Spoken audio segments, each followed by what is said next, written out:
Hélène. Donc le sujet aujourd'hui, et nous les avocats on aime bien le préciser, regard croisé sur les leviers d'action pour encourager l'inclusion. Donc tel est le titre de cette réflexion. Encore une fois, je suis avocat du cabinet Hogan Lovells et j'ai l'honneur d'avoir été choisi pour modérer cette session. Le thème central est bien sûr l'inclusion.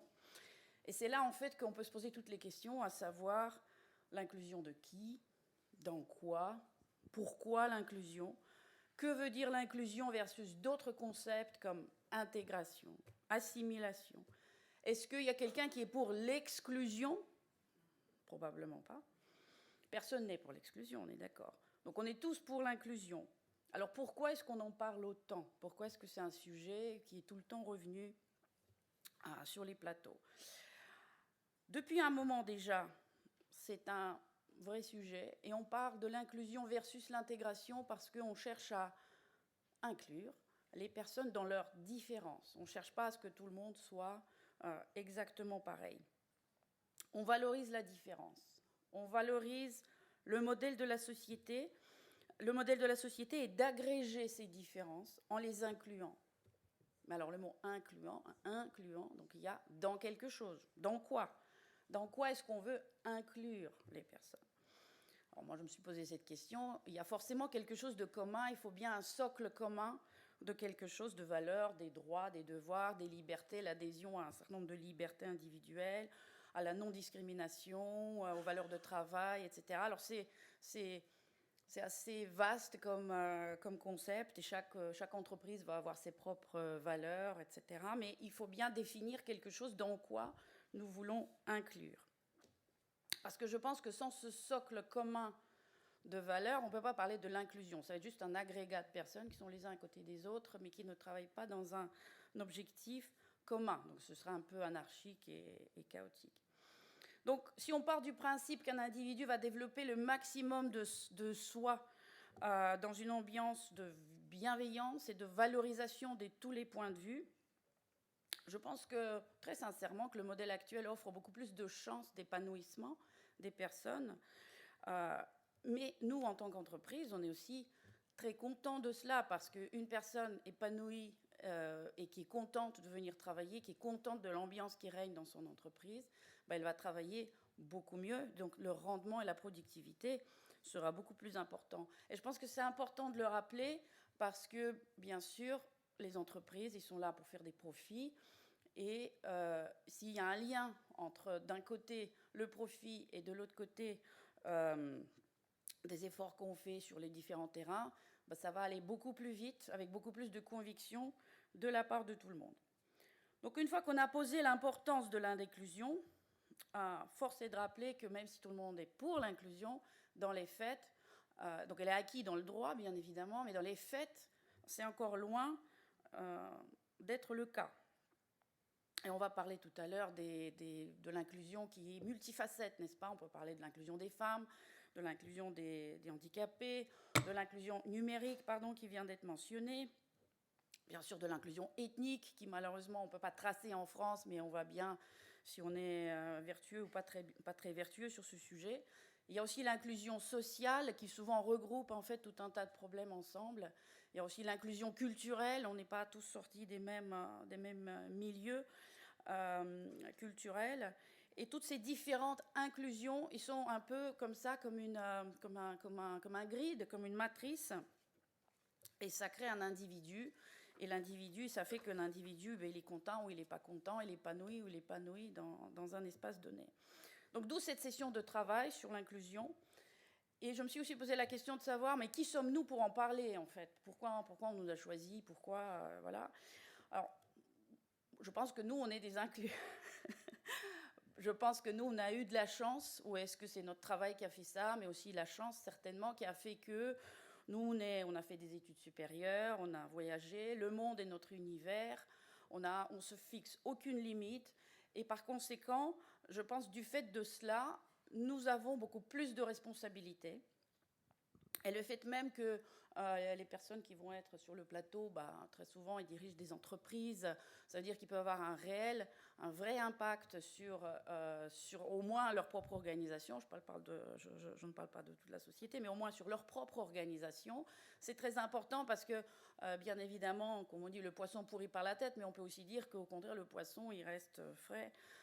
Aussi parce que la tête va envoyer des signaux, va créer un climat, le climat, le mindset dans son entreprise qui fera que certaines choses vont se faire au bénéfice de tout le monde. Donc nous pouvons mettre en mouvement nos organisations, mais nous pouvons aussi, du fait de la nature de nos activités, de nos entreprises, intervenir vers l'extérieur. Et là, tout à l'heure, donc, vous avez mentionné le cas de l'inclusion numérique, c'est très important. On peut réfléchir à des sujets comme effectivement la grande ruralité, les personnes qui sont juste bêtement déconnectées, donc qui n'ont même pas accès au numérique. Or, de nos jours, rien ne se fait sans le numérique. On peut aussi réfléchir aux personnes âgées, par exemple. Moi, souvent, quand je fais ma déclaration d'impôt, je suis fiscaliste à la base, je me dis, mais comment est-ce qu'ils font, les vieilles grand-mères ou les vieux grands-pères, qui déjà ne sont pas habitués à l'ordinateur, mais qui en plus doivent faire ces choses-là, qui sont extrêmement compliquées. Et il n'y a plus personne au bout du fil. On n'a plus personne pour appeler, pour se poser des questions. Ça n'existe plus. Donc, un peu en fonction de la nature de nos propres sensibilités et des activités de nos entreprises, chacun fait quelque chose. Du coup, on a composé ce panel et je laisse Charlène le présenter. Merci beaucoup. Si on m'entend, oui, c'est tout bon. Merci beaucoup, maître Xenia Legendre. Nous allons accueillir, j'accueille dans la table ronde plutôt que rectangulaire, Philippe Barret, directeur général d'Apicil, Hager Gemel, professeur à l'EDEC, École de commerce Lille-Nice Paris, Clotilde Larose, directrice des affaires publiques, de la communication RS et membre du COMEX du groupe Monoprix, Émilie de Lombarès, présidente d'Honnête, et nous allons croiser les regards sur cette inclusion qui sera donc modérée par maître Xenia Legendre. Merci beaucoup à toutes et à tous. Merci beaucoup Charlène. Donc là, je viens de faire un tout petit peu une petite introduction avec mes propres idées, mais enfin bon, là c'est à un modeste niveau. Mais comme nous avons la chance d'avoir parmi nous Hager Gemel Fornetti de l'EDEC, donc qui en plus s'occupe d'une chaire sur la diversité et inclusion. Merci beaucoup pour cette introduction qui nous met justement dans ce thème si important et sur lequel on dit beaucoup de choses. Et voilà, l'idée, c'était, on m'a demandé de clarifier un petit peu de quoi on parle avant d'aller dans le cœur du sujet. Alors, on parle, effectivement, vous avez évoqué le fait qu'on parle d'inclusion, on parle d'intégration, on parle d'assimilation.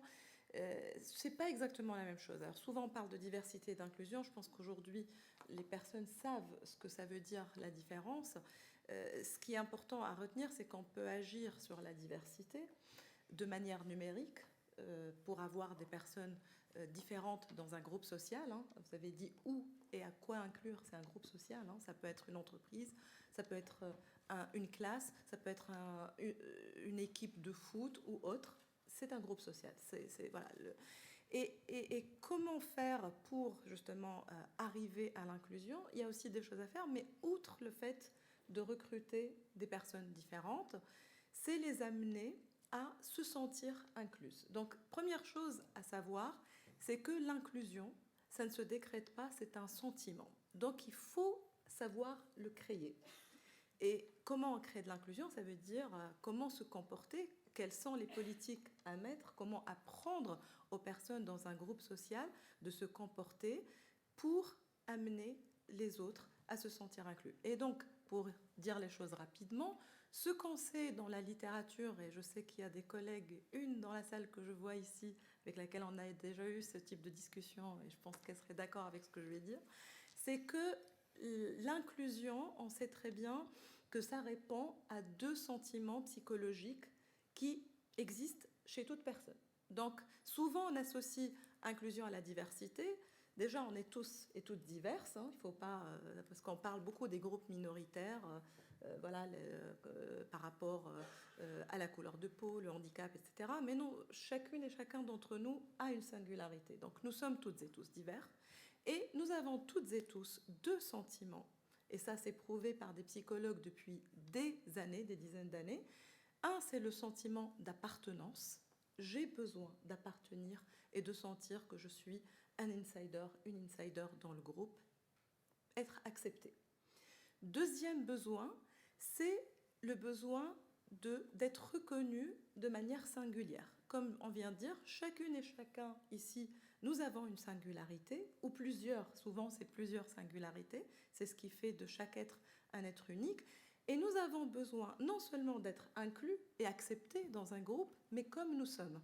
Alors je ne suis pas en train de faire la pub de McDo, hein, venez comme vous êtes, mais j'aime bien cette pub parce qu'elle parle d'inclusion. C'est-à-dire non seulement vous venez dans notre groupe social, là c'est pour vendre, l'idée c'est pas pour vendre seulement, mais ça peut aider à vendre, hein, sachez-le, mais c'est surtout venez et on vous accepte comme vous êtes. Vous avez parlé d'assimilation tout à l'heure, je vais ouvrir une petite parenthèse parce que nous sommes quand même dans une société, il faut le dire, en France, d'assimilation. Ça veut dire quoi? Ça veut dire on vous accepte, venez dans notre groupe si vous êtes comme nous.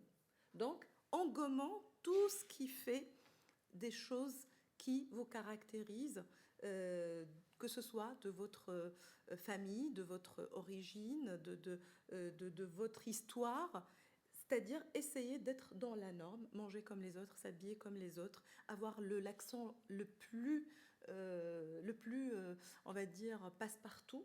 Je ne vais pas dire accent parisien, parce que c'est déjà un accent. Et ça, on est dans l'assimilation. Ça veut dire on vous accepte tant que vous ressemblez à la majorité.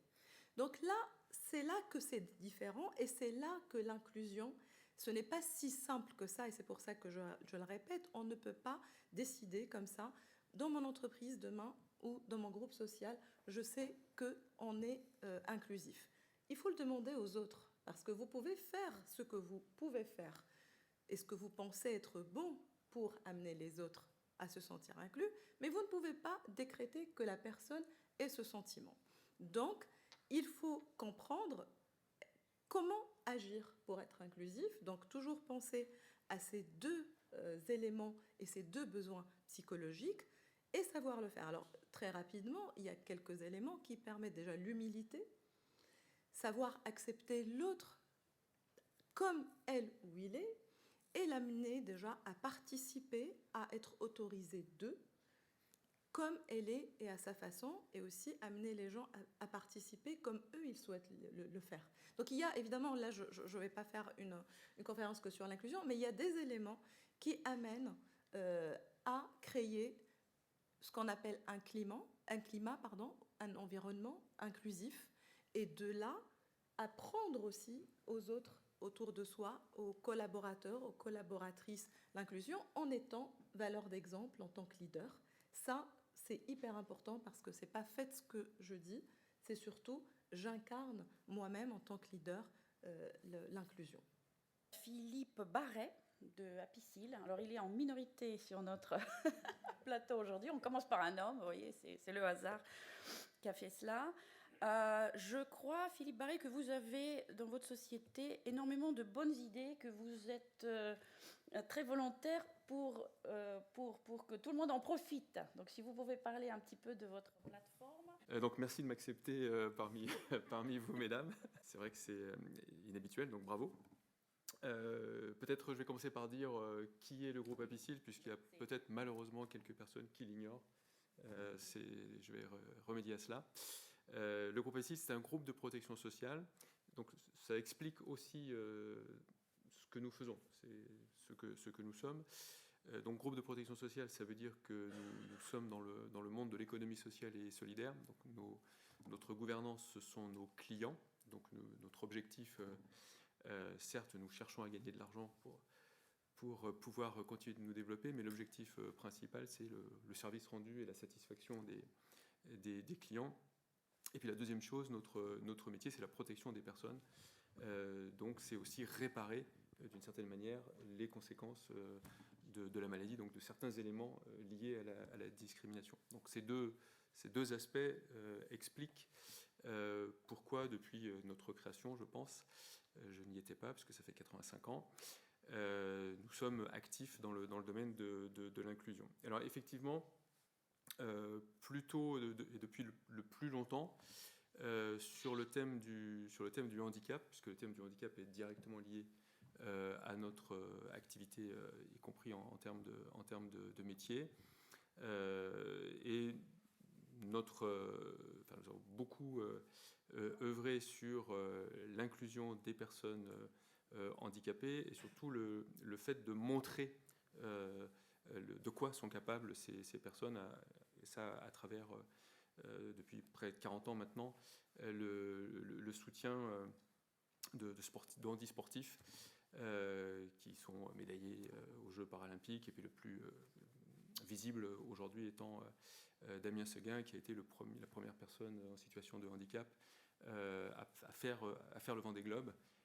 Il a même fallu qu'il change les règles pour avoir le droit de participer à cette course. Et pour nous, ça symbolise l'inclusion au sens une personne particulière qui a ce handicap singulier fait une compétition avec des femmes, des hommes, des jeunes, des vieux. Donc ça, c'est et performant, puisqu'on a aussi, en tant qu'entreprise, un objectif de performance. Donc ça, c'est ce qui se voit à l'extérieur. On a beaucoup travaillé sur l'inclusion des collaborateurs en situation de handicap. On a globalement un taux qui frise les 7% d'emploi de personnes handicapées aujourd'hui. Et ceci à travers plusieurs actions. Je dirais la première, c'est ce que vous disiez, hein, c'est il faut qu'il existe un climat déjà qui permette facilement, parce que dans toutes les entreprises, il y a des personnes qui sont en situation de handicap, mais qui ne le disent pas forcément. Donc il faut créer un climat qui permet aux personnes qui sont dans cette situation de dire qu'elles le sont sans crainte, sans honte, sans peur d'un jugement porté.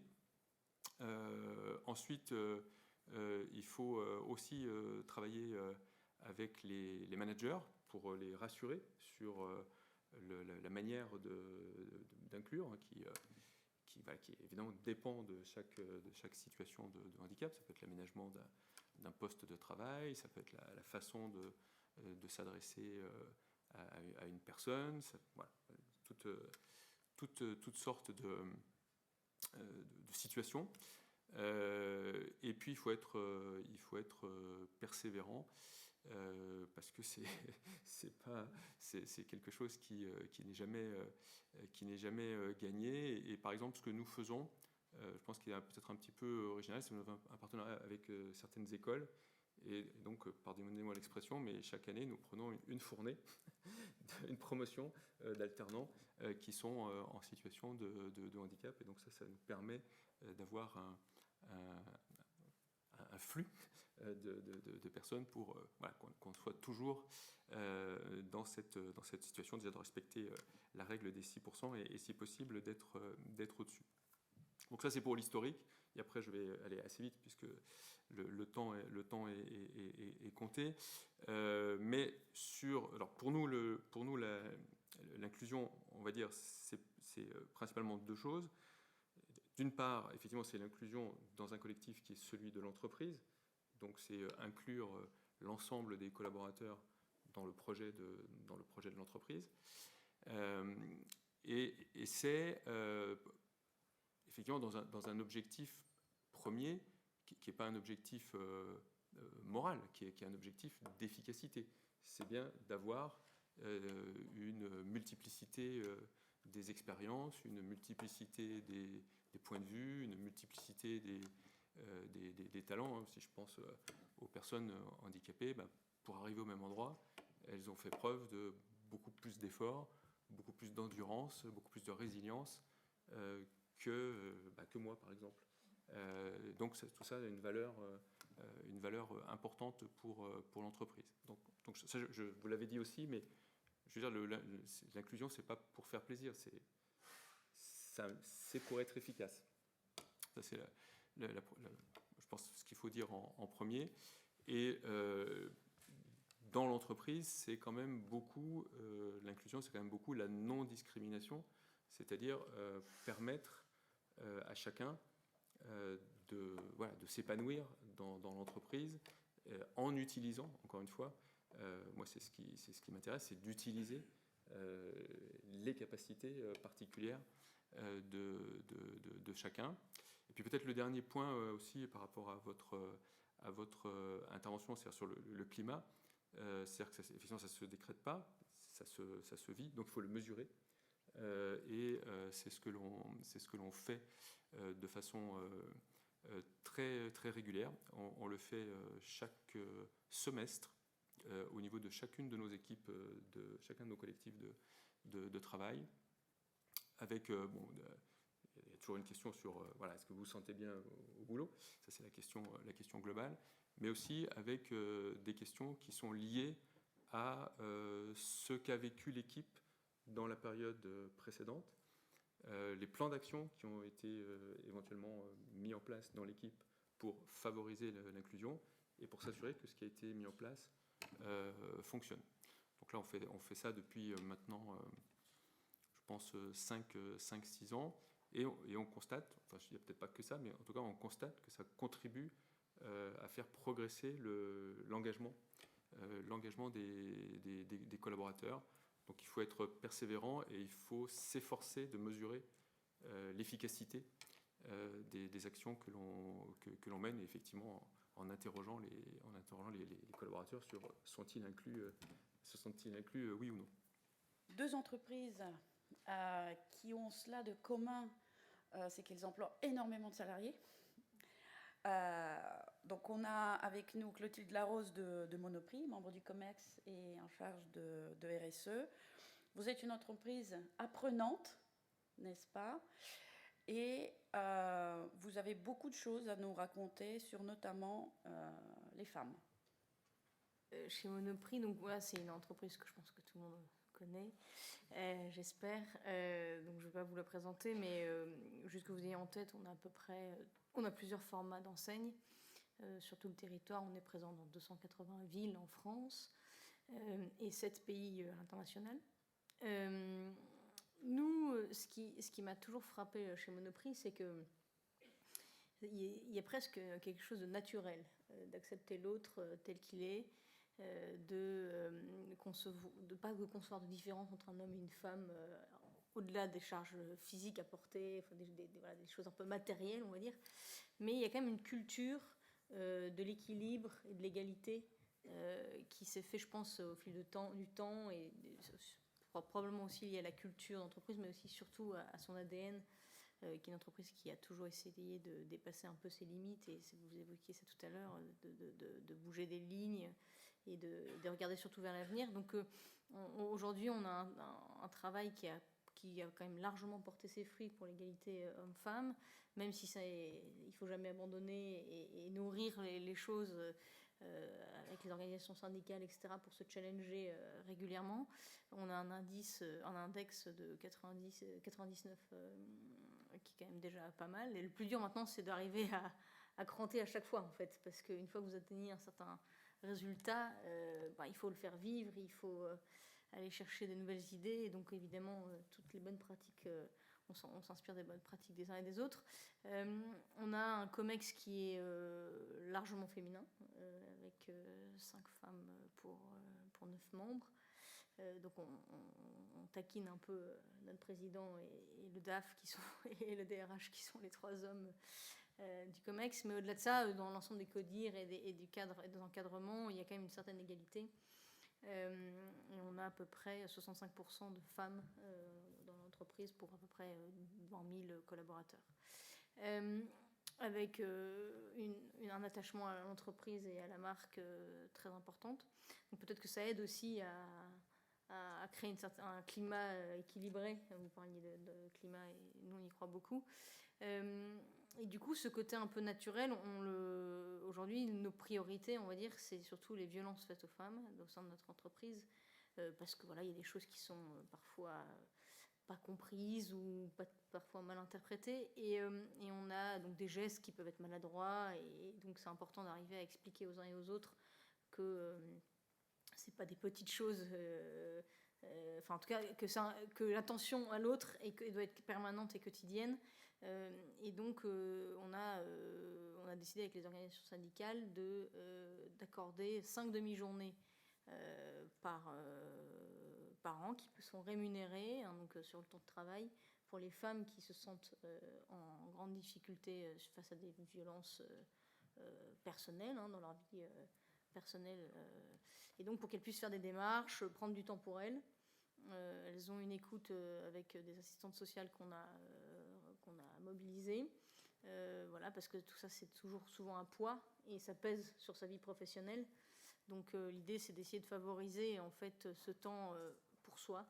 Voilà, donc ça c'est quelque chose qu'on vient de mettre en place. Ça, c'est une première fierté parce que c'est pas évident, hein, de se dire on accorde du temps à des démarches personnelles sur le temps de travail, surtout quand vous êtes en magasin et que voilà, vous avez quand même, on parlait de performance, mais enfin, il y a quand même de l'activité, quoi, hein, c'est pas, voilà, parce qu'on a quand même beaucoup de personnes dans les magasins évidemment.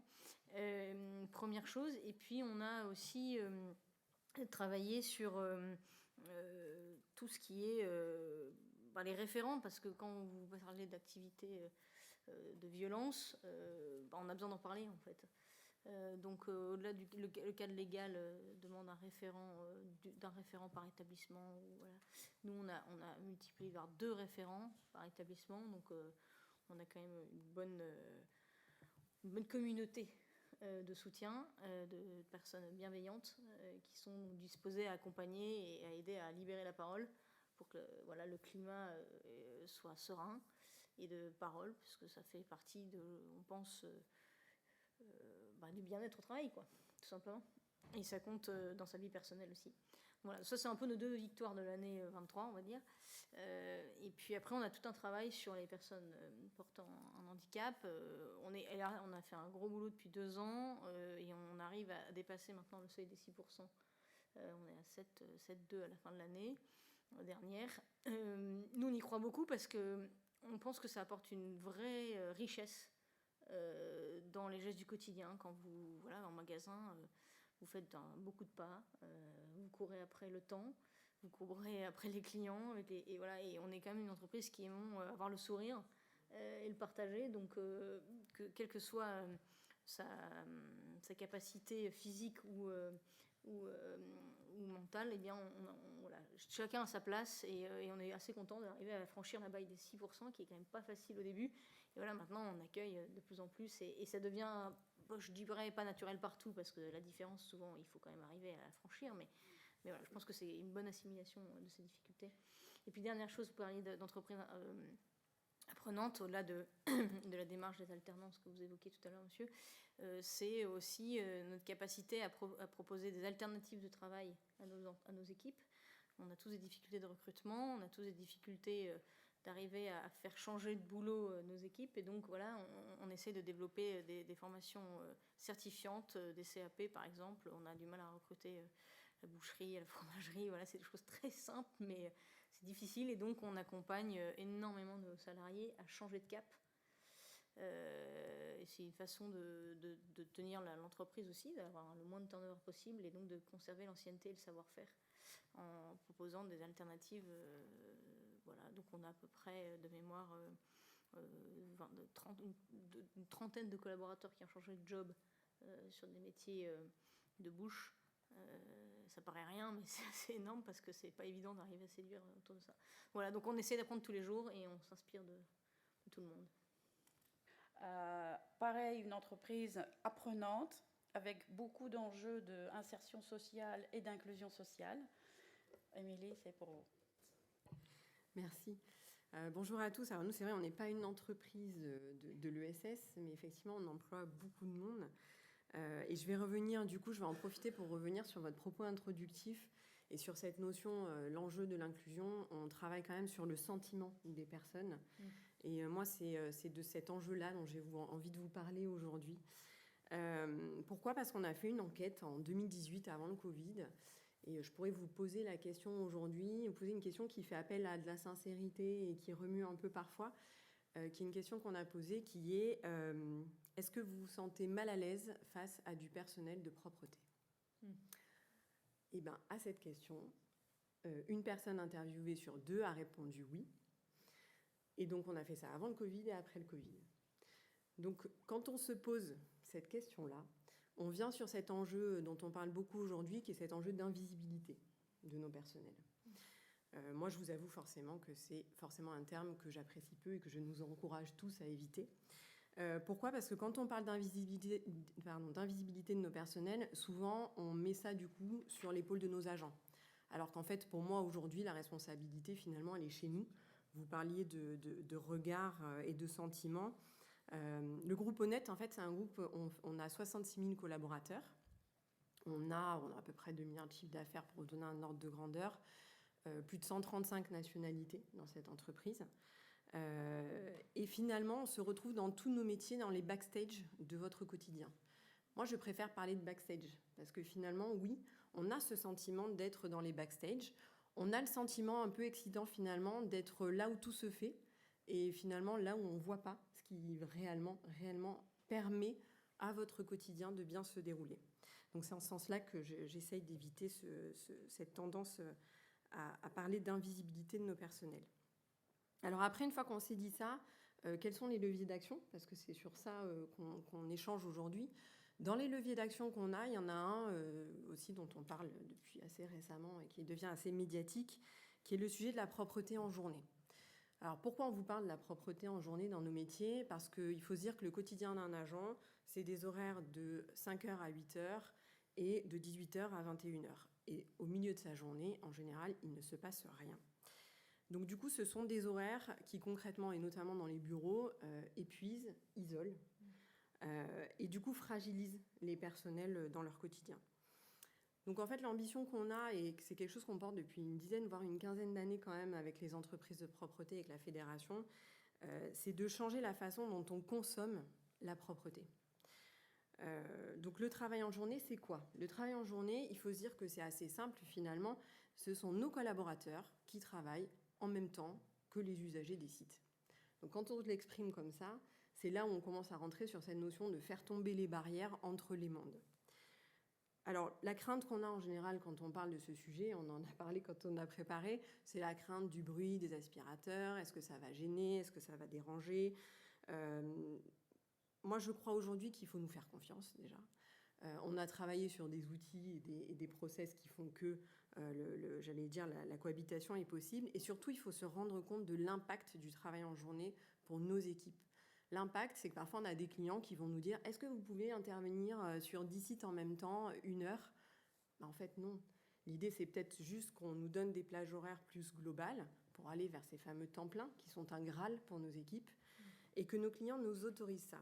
Et donc, c'est ce cercle vertueux dans lequel je crois qu'on est tous responsables et dans lequel on peut rentrer. Les bénéfices qu'on a du travail en journée, ils sont multiples. Quand on a un regard un peu d'économie circulaire et qu'on se dit, OK, quels sont les impacts ? Alors, les impacts, bien évidemment, c'est le sentiment de reconnaissance, c'est-à-dire que nos collaborateurs sont en contact avec les usagers finaux. Ça veut dire c'est un merci, c'est une vraie valorisation du travail. C'est une vie sociale et familiale qui est possible. C'est de la sociabilisation. On disait comment est-ce qu'on se connaît. On est différents, on se respecte, mais du coup, on apprend peut-être à se rencontrer et se connaître.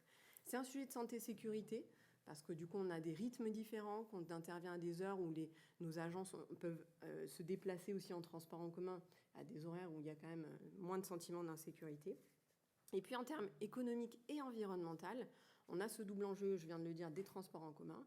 On a cet enjeu aussi économique qui permet d'ouvrir un espèce de champ des possibles dans la façon dont on va gérer nos métiers. Donc ce qu'on souhaite aujourd'hui, c'est vraiment passer ce message sur le fait que c'est nécessaire dans l'inclusion de faire tomber les barrières entre les mondes pour se laisser aussi travailler ensemble finalement et pas dans des champs différents. Je vous donne un exemple de ce qu'on a réussi. Vous le voyez à la SNCF, on a travaillé depuis 10 ans sur aujourd'hui ce qu'on appelle la propreté en parcours. Donc si vous prenez le train, vous voyez nos agents de propreté qui interviennent maintenant pendant le parcours, pas uniquement au départ ou à l'arrivée. Mais pour nous, c'est une avancée énorme parce qu'on a quand même nos agents dont le prénom est cité au départ du train, qui font partie des équipes de la SNCF, donc qui sont reconnus, à qui on dit merci. Et la propreté en journée, ou en tout cas la propreté en situation, j'allais dire, d'usage des locaux, permet aussi que chacun soit sensibilisé sur le fait de jeter. Donc ça engendre aussi des comportements qui sont très positifs. Donc voilà, nous, notre enjeu aujourd'hui, profession et honnête, c'est vraiment d'enlever ces freins psychologiques et de faire tomber cette barrière entre des mondes qui peut-être ne se parlent pas assez. Aujourd'hui, il faut savoir qu'il y a seulement 16% des entreprises qui sont passées en travail en journée. Alors ça veut dire quoi? Ça veut dire qu'aujourd'hui, on a des cahiers des charges qui arrivent, qui sont tout packagés, on nous dit vous venez à telle heure, etc. Il faut nous donner de la liberté, il faut nous donner de la confiance pour réorganiser nos prestations et notre travail. Donc le Premier ministre en a parlé dans son discours le 30 janvier. Donc aujourd'hui, c'est un sujet, ça y est, qui est, j'allais dire, encore plus mis en avant. Et j'en profite pour dire qu'il y a en plus des bons élèves, par exemple l'École nationale de l'administration pénitentiaire, qui est un de nos clients, est passé au travail en journée, a fait une communication avec changement des horaires des agents d'entretien. Et le verbatim, c'est un petit bonhomme qui dit « Bientôt comme vous, je pourrai dîner en famille et bientôt, je n'utiliserai plus ma frontale. » Parce que quand même, on intervient quand même la nuit à la frontale pour des économies d'énergie et des clients qui ne veulent pas payer l'électricité. Donc voilà, donc vous voyez qu'il y a quand même des sujets, je suis désolée, je partage un peu notre quotidien, mais c'est la réalité. Donc vous voyez, sur les sujets d'inclusion, ce que j'avais envie de partager avec vous aujourd'hui, c'est qu'il faut oser aussi sortir des schémas, sortir des cadres, qu'il faut faire tomber les barrières entre les mondes et que pour moi, l'enjeu qu'on a, c'est accepter ce que vous disiez, la différence, ne pas la juger. On a des agents d'intervention, nos métiers, c'est des métiers d'intervention physique. Et tant mieux, il faut des gens qui puissent travailler de cette façon-là. Il faut respecter le fait que peut-être ils n'ont pas envie, ils ne rêvent pas d'être derrière des ordinateurs.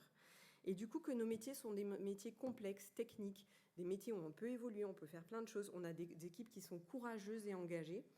Et voilà, moi, j'ai le seul message que j'avais aujourd'hui sur l'inclusion, c'est de continuer à essayer de faire en sorte que nos équipes puissent bien faire leur travail et du coup les inclure quelque part dans votre quotidien.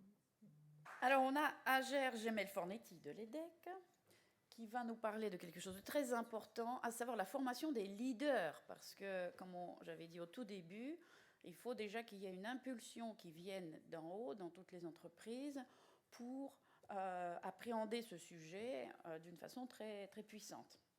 En tant qu'école qui forme des managers, des professionnels, on peut dire des futurs leaders, sachant que derrière le mot leader, nous ne mettons pas uniquement, comme le sens commun, les personnes qui sont dans des postes à responsabilité, mais ce sont des gens qui ont une responsabilité. Et donc, en ce sens, chacune et chacun d'entre nous est leader, soit d'un projet, soit d'une mission, d'une équipe, etc.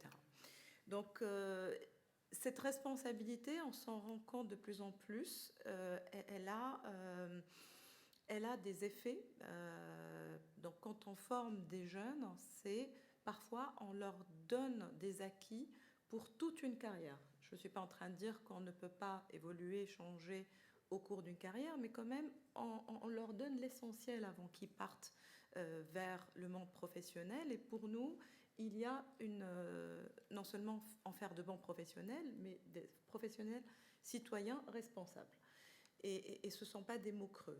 Donc, ça veut dire quoi? Évidemment, les sensibiliser à tous les enjeux sociétaux, mais la sensibilisation ne suffit pas. C'est-à-dire, il faut leur donner les clés, il faut qu'ils se rendent compte, il faut qu'ils agissent.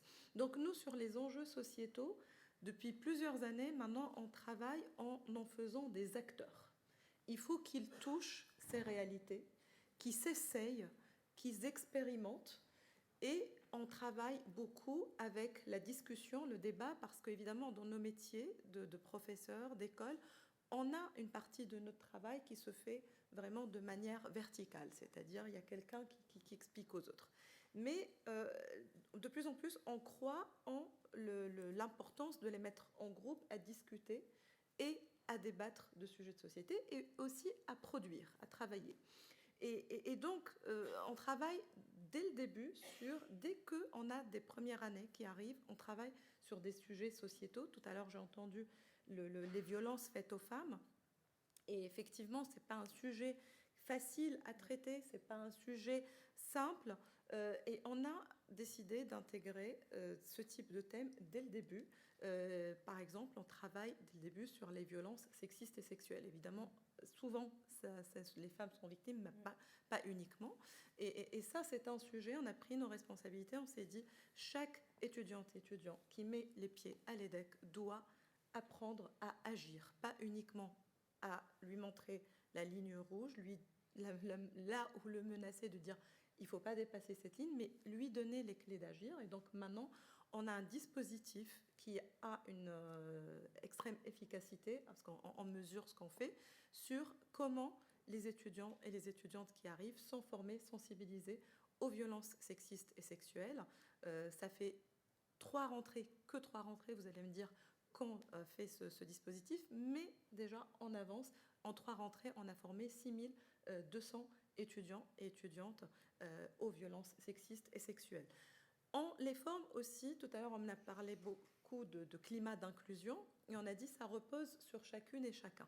Ça, on leur met justement à disposition des séminaires où il y a des entreprises qui arrivent sur des cas réels, pour qu'ils comprennent aussi qu'on n'arrive pas dans une entreprise qui doit nous amener à être inclusif, qui doit nous apprendre à être inclusif, parce que l'inclusion, comme je l'ai dit, ça repose sur les épaules de chacune et chacun. Bien sûr, il y a des politiques d'inclusion, mais l'inclusion, c'est un comportement. C'est comment être respectueux, comment avoir cette humilité, comment accepter l'autre, comment sortir de cet entre-soi. Et tout ça, on a maintenant des méthodes pédagogiques très précises pour travailler avec des étudiants. Là, le 12 mars, je vais avoir 650 étudiants où on va travailler sur ce qui s'appelle le tremplin de la diversité et inclusion.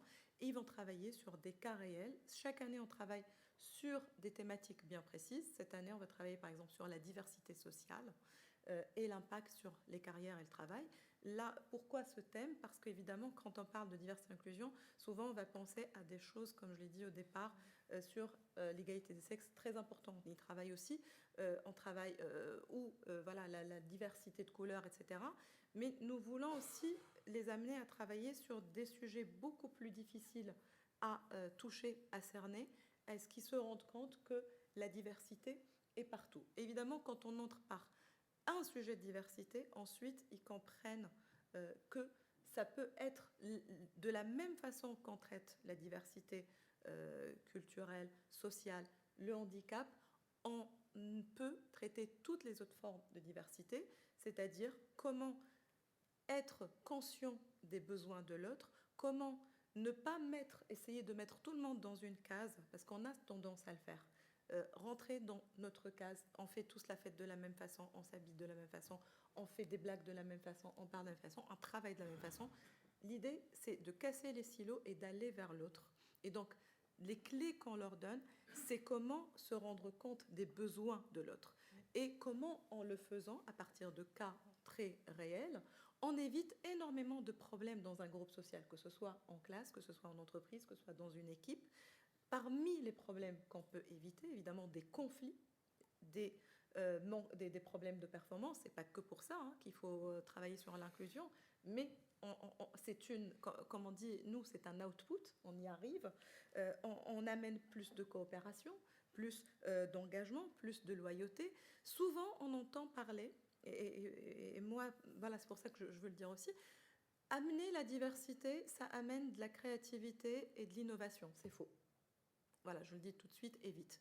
C'est une fausse croyance. C'est même le contraire. C'est-à-dire, scientifiquement, il y a énormément d'articles qui montrent que plus il y a de diversité, moins on arrive à la créativité. Pourquoi? Parce que quand il y a de la diversité sans inclusion, on arrive surtout à un bazar. Donc, on n'arrive plus à se parler, on n'arrive pas à coopérer, on n'arrive pas à co-créer. Donc, c'est vraiment la première chose à apprendre à des personnes et des jeunes adultes qui vont vers les entreprises, c'est comment inclure l'autre, comment sortir de cet entre-soi, comment, et parfois on dit se mettre à la place de l'autre. Non, il ne faut pas se mettre à la place de l'autre, parce que quand on se met à la place de l'autre, on ne lui laisse pas de place. Comment questionner le besoin de l'autre, sa meilleure façon de communiquer, qu'est-ce qu'elle ou il a envie d'apporter, et l'encourager à participer.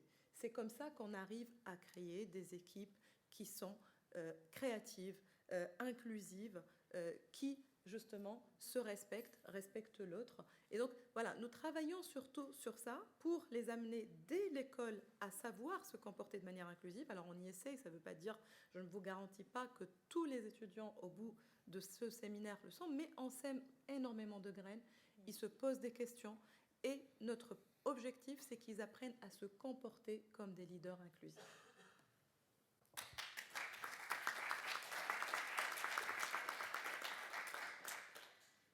Merci beaucoup. Je pense qu'il y a un mot très important qui a été prononcé par Émilie, c'est l'invisibilisation.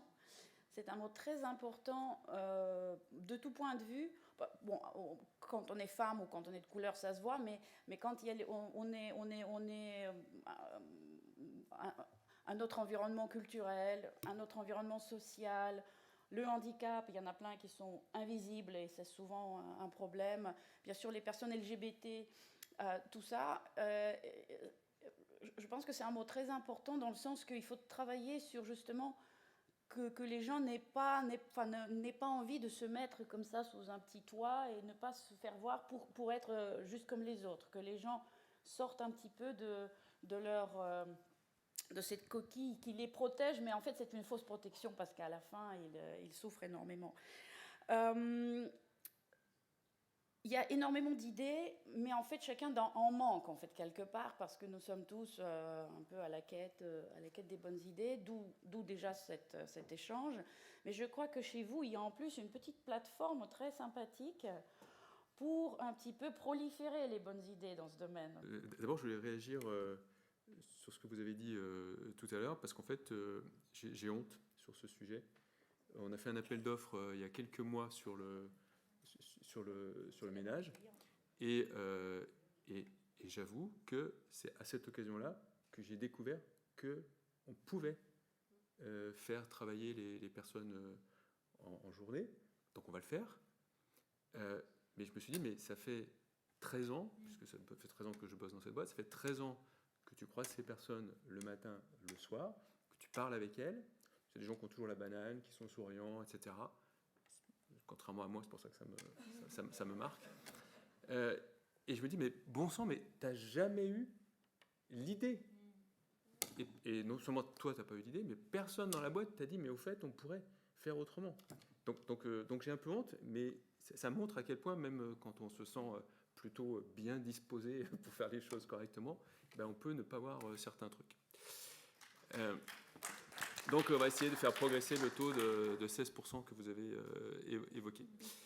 Peut-être avant aussi de parler de la plateforme, pardon, l'autre chose que je voulais dire, parce que vous avez évoqué LGBT, et je voulais juste aussi mentionner un truc qui m'a marqué. Donc c'est simplement que l'entreprise exprime qu'elle est inclusive, c'est-à-dire sans rien faire. J'ai signé une charte qui disait que à Piscile, on pouvait être LGBT, c'était pas un problème. Et le lendemain, j'ai des gens qui m'ont écrit merci. Ils m'ont dit merci. Le lundi, quand je vais arriver, je vais pouvoir dire j'ai passé le week-end avec mon mari, mon compagnon, par exemple, si je suis un homme, et je ne vais pas être obligé de tergiverser, faire des circonvolutions, etc. Et je me suis dit, mais bon sang, parce qu'au départ, quand on m'a dit qu'il faut signer ça, je me dis encore signer une connerie, il n'y a aucun engagement là-dedans, pourquoi faire ? Et bien en fait, si, il faut le faire, parce que ça signifie pour les personnes qu'il y a un engagement. Donc voilà ce que je voulais dire. Sur la plateforme, encore une autre chose avant la plateforme, puisque puisque j'évoquais la mesure tout à l'heure, donc j'ai oublié de dire tout à l'heure qu'avec quelques autres entreprises lyonnaises, mais comme on est inclusif, on accepterait éventuellement des entreprises qui ne sont pas de Lyon. On a bâti un diagnostic justement pour mesurer et identifier dans les entreprises les sujets qui fâchent, enfin les sujets sur lesquels il y a un problème. Donc ça s'appelle InDiag et c'est Mixer, la structure avec laquelle on a fait ça. Et puis effectivement, parce qu'il est important de pouvoir partager les initiatives, et là j'en ai entendu beaucoup, On a mis en place une plateforme qui s'appelle tout simplement monentrepriseinclusive.com, Philippe, ou .fr.com, et qui a comme vocation, voilà, de rendre un peu visible les initiatives des entreprises. Donc on en est, on va dire, le curateur de ce site, mais on souhaite qu'il soit le plus largement alimenté possible. Donc on a encore l'intervention de Jean-Luc Chétry de l'Union des marques qui va nous parler de l'inclusion dans la représentation. Il vous faut 10 minutes. Donc on va dire qu'on a 10 minutes. Voilà. Donc est-ce que vous souhaitez interagir sur l'un ou l'autre sujet qui a été évoqué? Agère par exemple. L'invisibilité de certaines personnes, ça me touche beaucoup. Quand on dit à une invisibilité, en général, c'est qu'il y a un souhait d'invisibilisation, parce que voilà, et en fait, le plus important ici, c'est un très bon exemple, c'est de dire l'invisibilité de certaines personnes n'est pas due à l'entreprise dans laquelle elles travaillent. L'entreprise, ça l'arrangerait d'amener ces personnes à être visibles, et c'est ce que vous essayez de faire. Mais l'invisibilité de ces personnes, c'est dû à la société qui ne veut pas les voir. Et ce qui est très important de dire, c'est comment devons-nous faire, et voilà, votre témoignage est très fort, parce que comme on s'habitue à ne pas voir des personnes à certains horaires, on ne pas les voir du tout. Hein. Pendant longtemps, on n'a pas vu de femmes du tout dans des conseils d'administration et des CODIR, et on ne s'est pas demandé pourquoi. Certainement, comme ces personnes ont été invisibilisées, tout d'un coup on dit mais elles sont où? Donc en fait, ce sujet d'invisibilité, d'invisibilisation, je pense que c'est la responsabilité, encore une fois, de toutes et tous. Et on peut toutes et tous être complices, hein, parce qu'on s'habitue à des situations telles quelles, elles nous paraissent normales, naturelles, hein, parfois, et ce n'est pas le cas. Donc en fait, je pense qu'une des façons aujourd'hui aussi d'être inclusif, c'est de se dire, autour de moi, dans les parties prenantes qui agissent, est-ce que le travail, la contribution de chaque personne est reconnue? Et une des façons d'être reconnue, c'est qu'elle soit vue. On ne peut pas imaginer, continuer à imaginer qu'une personne soit cachée dans une cave, dans un horaire, dans un endroit, sous un uniforme. Voilà, il y a plusieurs façons d'invisibiliser les gens, ou aussi en gommant ces différences, et que cette personne soit heureuse et reconnue, et qu'elle ait au maximum de ce qu'elle peut donner autour d'elle. Donc ça, je pense que c'est une question essentielle que chacune et chacun devons nous poser. C'est comment faire en sorte de sortir chacune et chacun de cette invisibilité et cette invisibilisation que la société lui impose. Et juste par rapport à l'invisibilité, je finirai là-dessus, on a décidé de travailler sur justement la culture. Parce que qu'est-ce qui nous amène à nous comporter de cette façon? C'est que culturellement, on s'habitue à voir des choses de ce type. Comme vous l'avez dit, je me suis jamais posé la question. Et par exemple, on a fait récemment une étude sur les jeux vidéo pour voir justement dans des milieux complètement virtuels comment on continue à invisibiliser une partie de la population parce qu'on s'est habitué à ne pas la voir. Par exemple, les femmes. Évidemment, LGBT, évidemment, des personnes de couleur, évidemment, des personnes en situation de handicap. Donc, quand on invisibilise des personnes, parfois, si on ne se pose pas la question et qu'on ne remet pas ça en question, ça continue, même à des endroits où l'invisibilité et la visibilisation est facile, comme créer un personnage virtuel qui ne coûte rien, mais parce que la société se met des barrières. Chez nous, en tout cas, chez Monoprix, c'est une question qu'on pouvait se poser à un moment donné sur les catalogues de mannequins, comment on exploitait, quel visage on donne à la mode Monoprix. Et c'est assez marrant parce que, en fait, cette question, je pense qu'on a dû se la poser il y a quelques années. Dire, est-ce qu'on prend des personnes de couleur, des personnes qui sont moins des femmes parfaites pour donner de la désirabilité, etc. Et en fait, on s'est vite rendu compte que la désirabilité de la marque, c'était pas du tout ça. et que ce qui comptait, c'était de s'assurer qu'en fait, on soit représentatif d'une certaine diversité qu'on a déjà en interne. C'est-à-dire qu'on se pose pas la question sur la photo du magazine interne ou autre, de se dire attends, est-ce qu'on a bien une femme, un homme, enfin oui, toutes ces questions-là qu'on s'est tous posées, je pense, à un moment donné. Je prends ma casquette de communicante, mais et en fait, à partir du moment où on se les pose plus, chez nous en tout cas, je trouve qu'on a fait un pas énorme. C'est-à-dire de se dire que finalement, c'est juste ce qu'on est tous, quoi. Donc on n'est plus en train de se dire voilà, il faut des mannequins de couleur, il faut des mannequins qui soient peut-être plus colorés, moins colorés, plus des hommes que des femmes, voilà. Et donc c'est assez, alors c'est toujours difficile parce que parfois, mais on s'est fait assez critiquer il y a quelques temps quand on a des mannequins qui ont porté des couleurs, enfin qui portent de couleurs, alors que c'était pas du tout l'habitude de notre clientèle, peut-être un peu plus classique, on va dire. Mais voilà. Et donc je trouve qu'il y a quand même des progressions, hein. Il n'y a pas que nous, hein. La Redoute, on fait des travaux considérables sur cette image des mannequins. Et puis voilà, je pense qu'il y a quand même eu des progrès ces 10 dernières années de grandes marques qui font qu'aujourd'hui on s'est habitué justement et les médias aussi, hein, on fait un gros travail, même si rien n'est acquis et qu'il faut chaque jour remettre les choses à l'ouvrage. Je pense que c'est des avancées qui font que c'est un peu plus naturel, et pareil sur les réseaux sociaux, hein. Voilà. Mais on n'est plus critiqué aujourd'hui pour une marque qui est quand même à la fois patrimoniale, mais aussi un peu plus bourgeoise, entre guillemets, dans son héritage quand même. Voilà. Parfois on se moque de nous-mêmes aussi, hein. Donc voilà. Quand je suis rentrée dans l'entreprise, on n'avait à l'époque pas de visuel, nous, d'image sur nos métiers. C'est-à-dire qu'en fait, quand je suis arrivée, moi, et qu'à l'époque j'ai dit on va faire un film sur nos métiers, on m'a dit mais du coup tu vas prendre des mannequins. Et là j'ai dit bah non, en fait on va filmer nos équipes. Et en fait on est rentré dans une autre ère aussi, nous, il y a une dizaine, quinzaine d'années, sur le fait du coup de filmer nos équipes, de les montrer. Donc ce ne sont pas des mannequins, ce sont vraiment nos équipes. Et en fait de montrer le geste, de montrer l'humain, de montrer le regard. Et donc on a fait beaucoup de travail dans ce sens-là. Même la fédération avait fait une espèce d'exposition qui s'appelait Agents de lumière. Donc on était vraiment, pour montrer qu'en fait on devait être mis dans la lumière, que voilà, les équipes étaient là.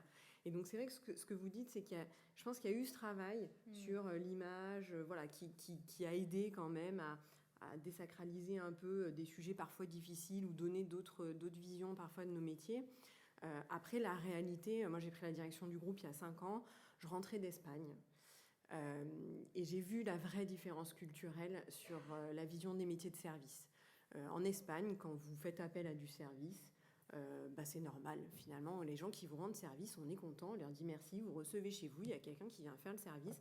Tout le monde est juste mais trop content parce que quand vous recevez chez vous, vous pouvez vous occuper de vos invités. Enfin bref, chez nous, il y a une vision du service qui est très dégradante en fait. Et ça, moi, c'est vraiment quelque chose sur lesquels, encore une fois, chez Honnête, on a un ensemble de services très différents. Nos services, c'est de l'ingénierie et de l'intervention. Et moi, je crois qu'il faut revenir à vraiment ce qu'est le service, au merci et au respect du travail de l'autre. Voilà. Et je crois que ce que vous dites, en fait, sur la complexité de parfois essayer de se mettre à la place de l'autre, avec une espèce de fausse empathie, mais alors, c'est difficile, etc.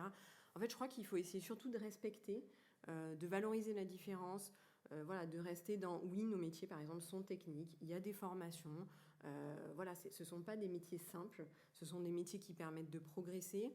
Et vous voyez, moi, par exemple, ça s'inscrit vraiment dans la stratégie du groupe, parce que chez Honnête, parfois, on me dit, mais vous avez tellement de métiers, c'est quoi le rapport ?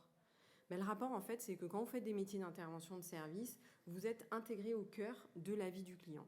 Et en fait, comment est-ce que chez Honnête, on gère ça ? Quelles relations on impose aux autres à travers nos métiers, quel parcours on peut créer. Et en fait, moi, ce qui me plaît aujourd'hui, c'est que finalement, chez nous, on arrive plutôt à travailler sur de la vraie diversité, encore une fois, de métiers, de compétences, et donc ce que vous disiez sur la complexité. On ne peut plus être dans une société qui vise la simplification. On le voit, les enjeux qu'on a, ils sont écosystémiques, ils sont complexes. Donc on a besoin de tous s'écouter, voilà, de tous se respecter, d'être prudent, voilà, sur ce qu'on dit, sur ce qu'on fait, et d'assumer quelque part cette part de complexité. Et l'enjeu pour moi, je le redis encore, hein, c'est un enjeu de société, parce que ces métiers-là, ces agents, ces interventions, Et encore une fois, je ne veux plus qu'on utilise ces mots d'invisible pour cette raison-là. Arrêtons, s'il vous plaît, de les utiliser. C'est qu'en fait, ces interventions des métiers de service, le problème du métier de service, c'est que quand le métier de service est bien fait, on ne vous voit pas. Exactement.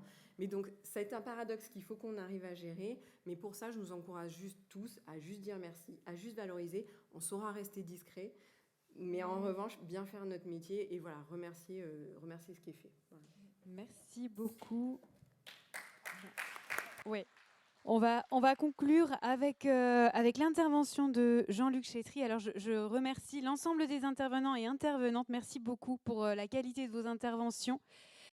10 minutes pour vous parler d'un sujet qui a été évoqué vers la fin de cette table ronde, qui était tout à fait passionnante, qui a montré toute l'action qui est mise en œuvre dans beaucoup d'entreprises pour assurer cette inclusion, dont vous avez très justement dit qu'au fond, pour quelles raisons sommes-nous là? Parce que l'inclusion, elle devrait être naturelle. Et pour autant, elle ne l'est pas. On a vu que c'est un travail dans les entreprises, et moi, le sujet que je vais traiter avec vous, c'est de voir comment la communication des entreprises peut avoir un rôle pour faciliter cette inclusion. Alors, qui suis-je? Jean-Luc Chétry, directeur général de l'Union des marques. Alors, je pense que l'Union des marques, si je fais lever les mains aujourd'hui, pas sûr qu'il y ait grand monde qui lève la main. Si, quelques mains qui se lèvent, c'est gentil. Nous sommes une association qui réunit 250 entreprises de tout secteur d'activité, de Lyon à Rouen, en passant partout en France, avec une raison d'être: unir les marques pour construire des marques durables. Alors, ce n'est pas une raison d'être qu'on a construite comme ça pour être jolie dans un colloque, dans un sommet. C'est une raison d'être qui est venue de nos membres. C'est-à-dire, nous voulons travailler à construire des marques durables. La communication est un levier pour construire des marques durables. La communication, elle a différents objectifs. Le premier, évidemment, c'est de construire la marque. On investit dans la communication parce qu'on veut faire grandir sa marque. La communication, elle a des effets indirects. Il y a des médias dans cette salle, évidemment qu'indirectement, elle finance le pluralisme des médias. Et puis, elle a un rôle, et c'est sur celui-ci, évidemment, que je vais insister là dans ces 9 minutes qui nous restent, c'est le rôle d'influencer notre regard sur le monde. Parce qu'à travers les milliers de messages auxquels vous êtes confrontés pour certains, et en tout cas que vous recevez chaque jour, de ces messages de communication ou de publicité, eh bien, une certaine vision du monde se construit. Le cinéma, la littérature, bien entendu la presse et la communication, qu'elle soit publicitaire ou pas, construisent une image du monde. Alors, qu'attendent les Français quand on leur demande des marques et de leur communication? Eh bien, ils sont 70% des Français à attendre que les marques soient inclusives, qu'elles fassent preuve de diversité dans leur publicité. Et quand on interroge les plus jeunes, les 18-24 ans, ils sont 89% à dire aux marques « représentez-nous », représentez la diversité que nous sommes. Alors, est-ce que les marques sont à la hauteur de cette attente? Oui et non. Oui, parce que 72% des Français ont l'impression que les marques font des efforts, qu'elles font plus d'efforts pour représenter la diversité des individus dans la publicité. Elles s'engagent.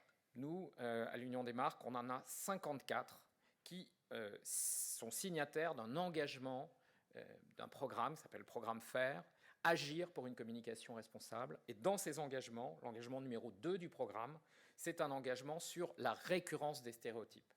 Le problème, ce n'est pas le stéréotype, c'est sa récurrence. C'est quand on a systématiquement la même image, par exemple dans la cuisine, va-t-on voir en publicité une femme dans une cuisine? Mais si on voit systématiquement une femme dans une cuisine, là, on a une récurrence de stéréotypes qui est tout à fait inappropriée. Mais je vais y revenir parce que les choses ont beaucoup progressé sur ce sujet. Et puis, nous récompensons régulièrement, une fois par an, les marques les plus engagées sur ces sujets. Nous avons récompensé ces dernières années les nouvelles campagnes de Gillette sur la perfection au masculin, qui ont changé la représentation de l'homme pour aller vers une représentation beaucoup plus diverse. La campagne de la SNCF hexagonale qui a montré justement à quel point le pays était divers, et c'est sa diversité qui fait sa richesse. Et nous avons célébré d'autres campagnes de L'Oréal, par exemple, pour aider justement face au harcèlement les femmes à pouvoir assumer leur rôle. et à se défendre. Alors, tout ça, ça a des résultats qui sont visibles. L'autorité de régulation de la publicité, elle mesure tous les ans, sur 13 000 publicités analysées, combien y en a-t-elle qui ne respectent pas, qui sont donc en faute par rapport à la dimension d'image et de respect de la personne. Eh bien, pour la première fois en 2023, il n'y en a aucune. Donc, on a déjà franchi une première étape, c'est qu'il n'y a pas de communication qui soit irrespectueuse de la personne. L'Arcom mesure elle aussi, et elle mesure par exemple la représentation des femmes dans les films publicitaires. Là, les chiffres sont intéressants, puisque maintenant, justement, la présence des femmes est équilibrée dans les films publicitaires. Un sujet, particulièrement, c'est le pourcentage d'experts. Dans les films publicitaires, souvent des experts, et l'expert est en blouse blanche, c'est un dentiste, etc.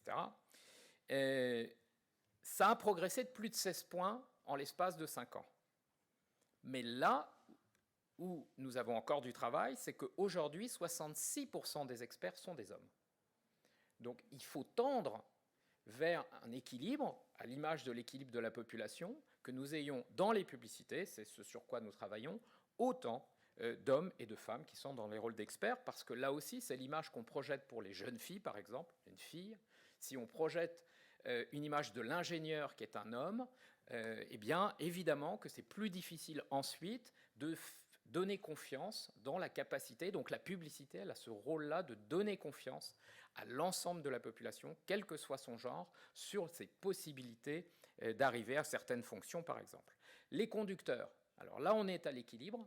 Il y a aujourd'hui, dans les publicités, 58% de conductrices dans les véhicules qui sont montrés, là où c'était largement une large majorité d'hommes dans les films publicitaires. Et il y a aujourd'hui plus d'hommes qui s'occupent des enfants et qui font le ménage dans les films publicitaires que dans la population française. C'est déjà pas mal, hein. On peut applaudir. Bon, ceci étant dit, il nous reste encore beaucoup de chemin. Il nous reste beaucoup de chemin parce que, par exemple, sur le handicap, seulement 6% des Français se souviennent avoir vu une publicité avec des personnes en situation de handicap. Alors là, je vais reprendre le terme de visible-invisible, mais vous savez que le handicap visible, ça n'est pas la partie la plus importante du handicap. Pour autant, arriver dans la communication à montrer du handicap visible serait aussi un effort, et ce sur quoi nous sommes en train de travailler. 50% se souviennent d'avoir vu une publicité incluant des personnes de couleur, de peau ou d'origine différente. Donc on commence à avoir cette affirmation plus claire d'une différence ethnique ou de couleur, bon, peu importe, toutes les différences. Et je vais y revenir, c'est un point difficile, justement. C'est quelle différence ? En France, aujourd'hui, il y a à peu près 1,7 million de Français qui sont aveugles ou malvoyants et presque 5,4 millions qui sont sourds ou malentendants. Ça fait à peu près 7 millions de personnes au total. La majorité des programmes télé est accessible via le sous-titre ou l'audiodescription. Pour la publicité, c'est seulement 9% des films publicitaires qui sont sous-titrés et 1% qui sont audio-décrits. Et je peux vous assurer, pour avoir discuté avec des associations représentant ces personnes, le sentiment que la publicité, c'est pas pour nous, c'est quelque chose qui est vraiment mal perçu en termes d'inclusion. C'est-à-dire qu'on ne me considère pas, j'ai un problème, pas pour moi. Le son s'arrête à partir du moment où on arrive dans l'écran publicitaire. Alors là aussi, nous avons travaillé à aider les marques à construire ces communications. Et puis, nous nous sommes investis depuis quelque temps maintenant dans une alliance qui réunit les plus grands annonceurs mondiaux pour essayer de faire bouger les lignes et avoir une meilleure audio-description de la communication. Alors, j'arrive à la fin de ces 10 minutes, en conclusion, pour vous dire que cette représentation de la diversité de l'inclusion, elle progresse, mais elle peut générer, et ça a été un peu évoqué, elle peut générer des difficultés, des backlash, des commentaires racistes qui sont dans les réseaux sociaux. Je parlais de certaines campagnes. La campagne Gillette a été très attaquée. Des polémiques, des accusations de washing, greenwashing ou toutes sortes de washing, de wokisme. 67% des Français pensent que les marques surfent sur les tendances, se veulent politiquement correctes. Donc on voit la difficulté. Il faut montrer la diversité, mais quand on la montre trop, on se retrouve à être critiqué pour essayer de pousser une sorte d'image de la société qui ne serait pas l'image que certains veulent voir arriver. Alors, notre sentiment, c'est que face à cette situation, les marques ne doivent pas baisser les bras. Elles ne doivent pas le faire pour une bonne raison. C'est qu'au-delà du devoir moral, au-delà du devoir sociétal, il y a une raison économique. C'est qu'en fait, les marques qui communiquent de façon responsable, eh bien, elles sont gagnantes. Parce qu'elles génèrent de la préférence de marque. Là aussi, nous étudions cela. On crée un baromètre pour mesurer en quoi la communication, quand elle est RSE, a une efficacité. On en publie les résultats depuis quelques jours. Et en fait, on s'aperçoit que les publicités françaises qui ont le moins de stéréotypes sont celles qui ont les meilleurs retours sur investissement. Et donc, le mot de la fin sera pour moi simplement de vous dire que diversité et efficacité sont totalement corrélées et que si c'était nécessaire, eh bien voilà une autre raison encore de continuer à y travailler tous ensemble.